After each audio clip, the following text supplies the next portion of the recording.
প্রচার করা বাংলাদেশে একদম সরাসরি নিষেধও আছে, শুধু দণ্ডপ্রাপ্ত বলে না, তার বক্তব্য প্রচার করা যাবে না এরকম আদালতের নিষেধাজ্ঞা আছে, এবং আমাদের অনেক মিডিয়া এই কাজটা করছে। তার মানে হচ্ছে তারা আদালতের নিষেধাজ্ঞা নির্দেশনা মানছেন না, এটা ফ্যাক্ট।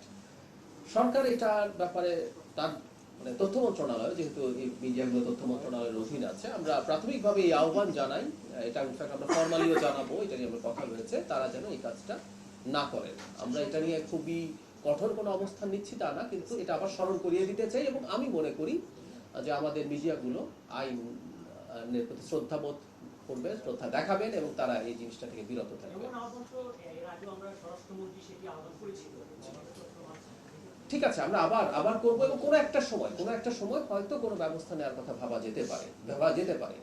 আর ঘটনা যেটা হয়েছে সেটা হলো এই রকম, যে তিনি যখন কথা বলেন, এটা অন্যান্য মিডিয়ায় যেহেতু আসে, মানুষ এখন যেহেতু খুবই কানেক্টিভিটির যুগ, মানুষ কোনো না কোনোভাবে জেনে যায়, সো এই আলাপও কেউ করছেন। আমি আবারও এর বাইরে গিয়ে, সরকারের বাইরে গিয়ে বলছি যে এটা আসলে শেষ পর্যন্ত টিকে রাখা যায় কিনা, কারণ এই যে আপনি রেফারেন্স দিচ্ছেন একটা বিদেশি মিডিয়া, সেই মিডিয়া আমাদের দেশ থেকে দেখা সম্ভব, এবং অনেকে সেটা দেখছেন। তারপর আমি বলি, আনলেস আদালত এই নিষেধাজ্ঞা সরাচ্ছে, এটা করাটা অনুচিত। আমি অপরাধ এভাবে বলছি না, এটা অনুচিত, এবং আমি আশা করি আমাদের মিডিয়া দায়িত্বশীল ভূমিকা পালন করবে।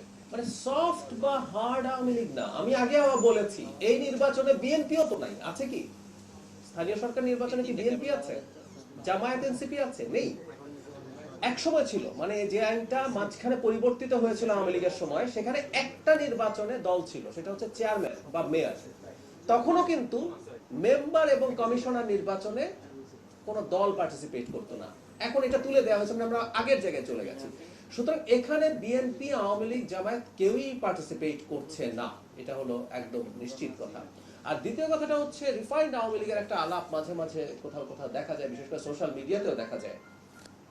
আওয়ামী লীগের কর্মসূচি যতদিন নিষিদ্ধ আছে, ততদিন সে যে নামই হোক না কেন, রিফাইন্ড হোক বা অন্য কোনো নতুন আওয়ামী লীগ, তৃণমূল আওয়ামী লীগ, যাই বলি না কেন, কিছু অন্য কোনো নামেও, মানে আওয়ামী লীগ নামে সে কোনো কর্মসূচি পালন করতে পারবে না। এই জিনিসটা আমাদের বুঝতে পারতে হবে।